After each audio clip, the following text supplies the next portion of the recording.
এবারে আপনি একটু ছাড়িয়ে দেন একটু ছাড়িয়ে ট্রাই করুন আগে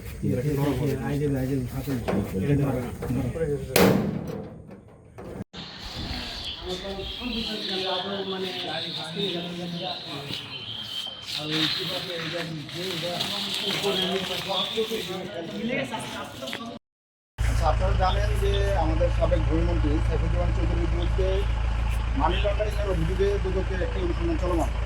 তারই ধারাবাহিকতা ইতিমধ্যে তার বিরুদ্ধে 6টি মামলা রুজু হয়েছে 124 কোটি টাকা আত্মসাতের জন্য। গত বৃহস্পতিবারে 52 কোটি টাকা ঘুষ গ্রহণের জন্য আরেকটি মামলা রুজু হয়েছে। এই মামলাগুলো তদন্তের জন্য আমরা চিটাগাং এসেছি। আপনারা জানেন গতকাল আমরা দুজন তার সহযোগীকে অ্যারেস্ট করেছি। বিজ্ঞ আদালত তাদেরকে 5 দিনের রিমান্ড দিয়েছে। আমরা রিমান্ডে তাদের জিজ্ঞাসাবাদ করছিলাম। তাদের দেওয়া তথ্য মতে এই যে বিভিন্ন ধরনের যে তাদের যে ঋণের আত্মসাৎ, বিদেশি সম্পদ অর্জন, এরকম অনেকগুলো ডকুমেন্ট আমরা এই ড্রাইভার সাহেব যে রকমুল্লাহ জামানের ড্রাইভার ইলিয়াস তার বাড়িতে আসতে পারবো জানতে পারি। সেই প্রেক্ষিতে আমরা গত বৃহস্পতিবার অভিযান চালাই, কিন্তু আমরা আসার একটু আগে এই জিনিসগুলো সরাই ফেলে পরে আমরা তাদের সিসিটিভি ফুটেজ উদ্ধার করি। সেই সিসিটিভি ফুটেজ দেখে আমরা নিশ্চিত হয়ে যাই এখানে ছিল জিনিসগুলো।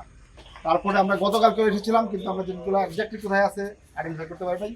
কিন্তু তারপরে আমরা এটা সূক্ষ্মভাবে বিশ্লেষণ করে দেখতে পাচ্ছি যে এটা আশেপাশে আছে। তো আমরা সোর্স ইনফরমেশনের ভিত্তিতে আজকে 3টার পরে 3:30টার দিকে আমরা এখানে আসি। এসে স্থানীয় চেয়ারম্যান মহোদয়, আমাদের পুলিশের প্রতিনিধি আছে, ইমাম মহোদয়, ওনাদের উপস্থিতি এবং স্থানীয় গণ্যমান্যদের উপস্থিতিতে সিদ্ধান্ত নেই যে আমরা এটা তল্লাশি করব। তো তার প্রেক্ষিতে আমরা এখানে 23 বস্তা বিভিন্ন আলামত পেয়েছি এই মামলা, যেগুলোর মধ্যে আমরা দেখলাম প্রাথমিকভাবে যে ওনার যে বিভিন্ন যে আর্মি গ্রুপের যে দলিল দস্তাবেজ আছে, তারপর ওনার যে সম্পত্তিগুলো আছে, এই সংক্রান্ত ডকুমেন্টগুলো এখানে আছে। আমরা এগুলা এখন আমাদের দুদক গরিষ্ঠকে নিয়ে যাব, এগুলো পর্যালোচনা করব এবং পরবর্তীতে বিস্তারিত জানাবো।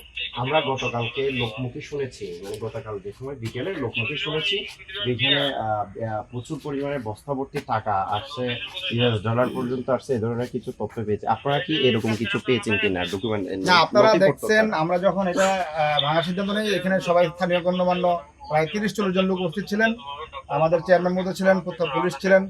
আমরা প্রবেশ করার পূর্বে নিজেদের তল্লাশি করি, তারপরে আমরা যৌথভাবে প্রবেশ করি এবং ভিডিও করতে করতে প্রবেশ করি।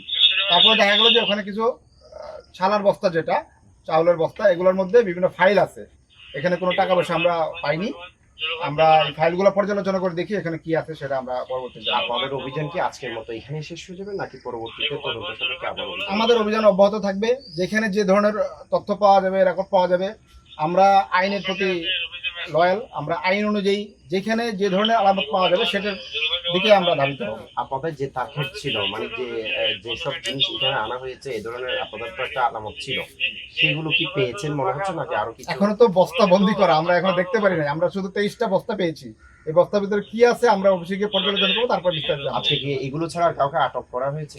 না, এই মুহূর্তে কোনো আমরা পাই না। যে বাড়িটা উদ্ধার করলাম ওই বাড়ির লোক নাই, তার মোবাইল বন্ধ। আমরা তার সাথে যোগাযোগ করার চেষ্টা করছি, তাকে পাইনি। তবে সে যেহেতু তার বাড়িতে রেখেছিল, তার বিষয়ে আমরা পরবর্তী তদন্ত করবো।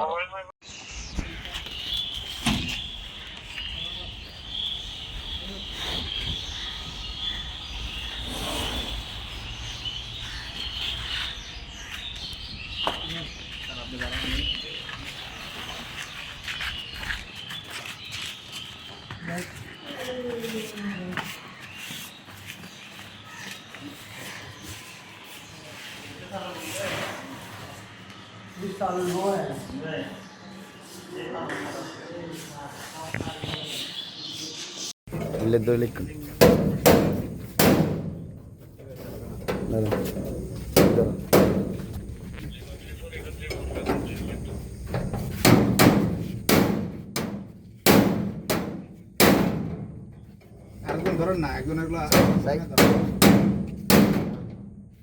একজন ধরেন না, তুই ধরো।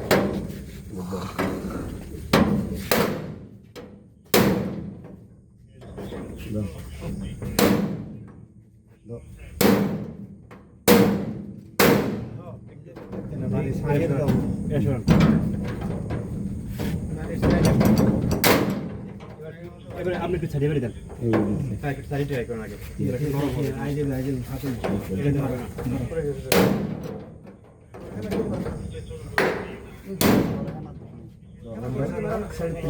বড় হাতুড়ি আছে साइड तो मारे ली बह हो जी বা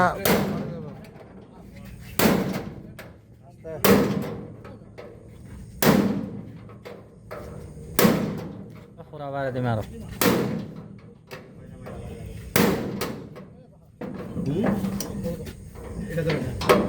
ಇಲ್ಲ ಅವ್ರದ್ದು